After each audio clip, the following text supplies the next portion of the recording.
Hi, this is Dee Lucas, and you're watching Elements of Jazz TV. Elements of Jazz, your visual jazz experience.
I look forward to performing at Spaghettini's.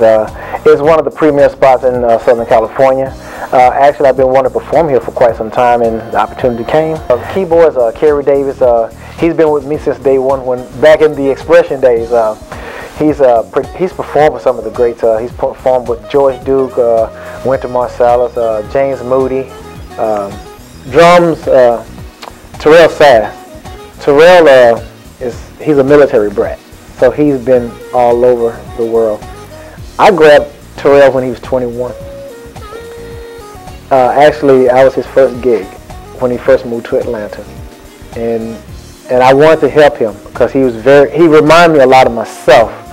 Very aggressive, always wanted to learn more, I wanted to expand musically, and I told him I will give him the opportunity to play and open up on stage. And next thing I knew, he was on the road with Tyler Perry, doing a lot of the hip-hop producers with Killer Mike, Rick Ross.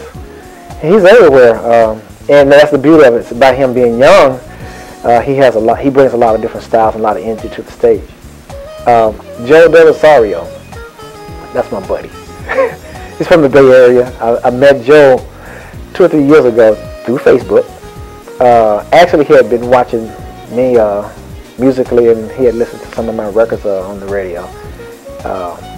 We collaborated last year in Sacramento on a live performance there, and one thing led to another. Rob McDonald, bass player. First time I played with him tonight. Great vocalist, talented musician. Rob has played with some of the greats as well. Norman Brown, one of my favorite pianists, Gail Johnson. He's very witty. So I think every time I play here, I'm going to always give him a call. He adds so much to the stage. And I think next time I do another record after this one coming up, I may call him to do some production work.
from Tanner, Alabama.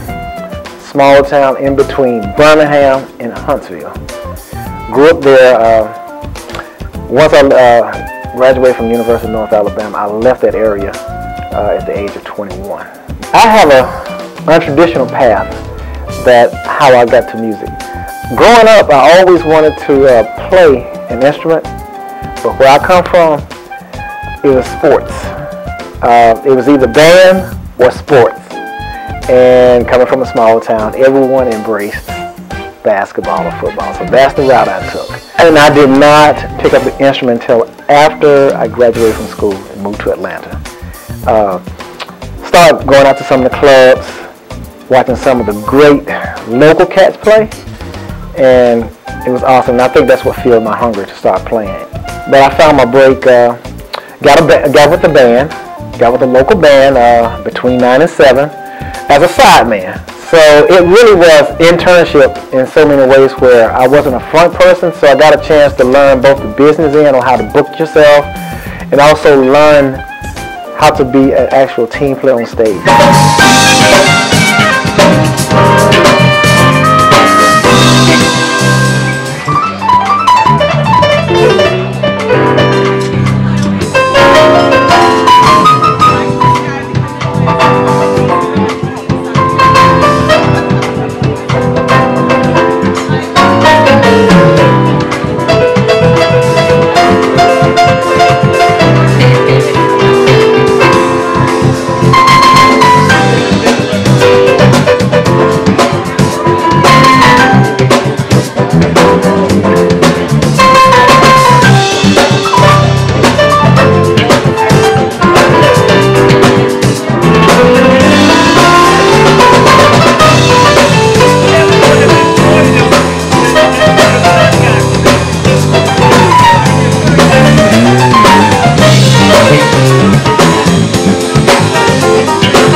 Our first set, Karen Davis on the keyboard, Robin Gunner on the bass, Terrell Sass on the drums, Jordan Rosario on the guitar, I'm Dee Lucas on the sax. 2004, I wanted to do the tribute to George Howard.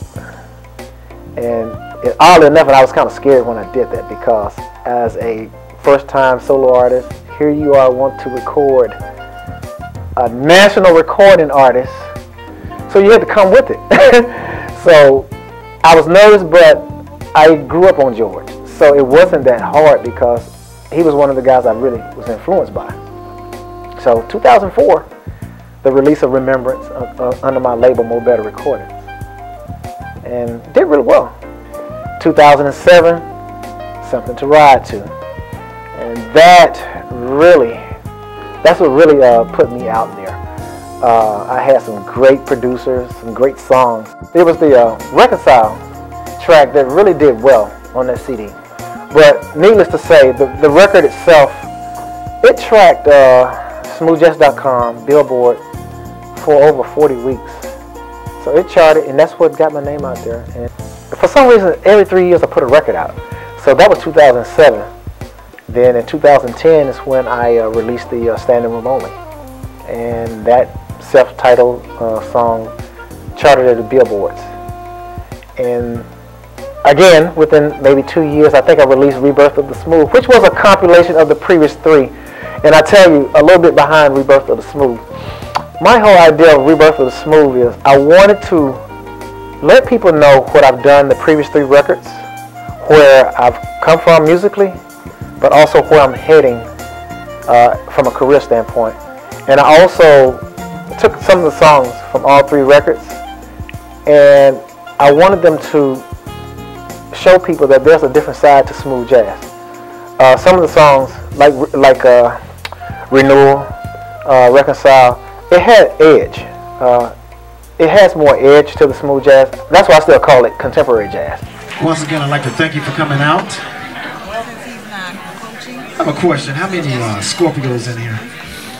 I'm a Scorpio, so we're going to do a tune called Scorpio.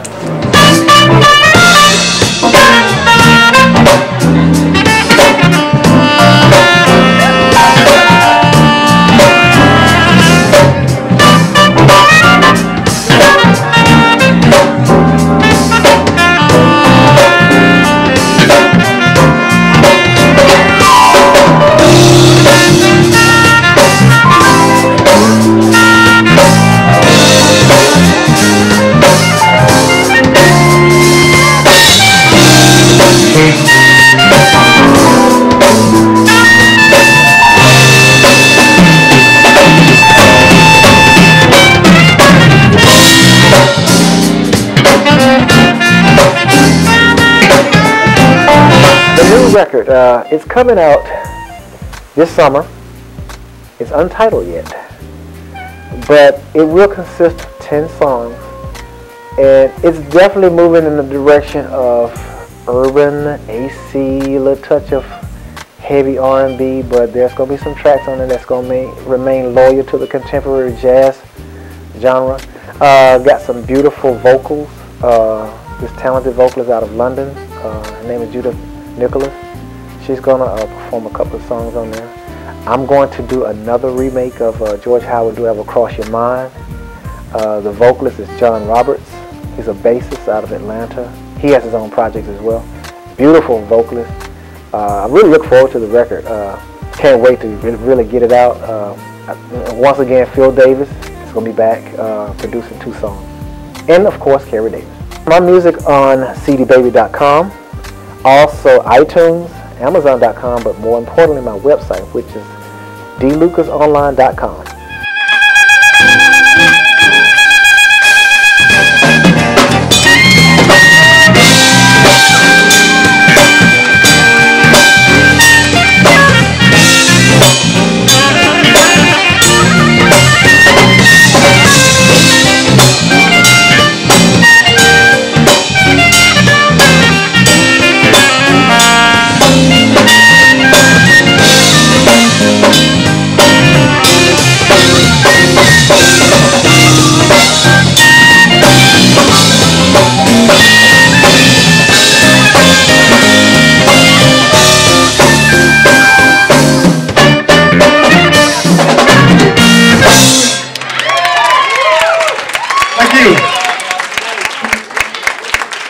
That's that Scorpio. What y'all know about those Scorpio? I want to say thank you to all my fans for being so supportive over the years. Without you, it could not have happened. And I just want to say one thing. Don't fall short of your dreams. You can do it. If I can do it at the age of 28 to where I am now, dreams are possible. So don't give up on your dreams. Just make it happen. Thank you, and I love you.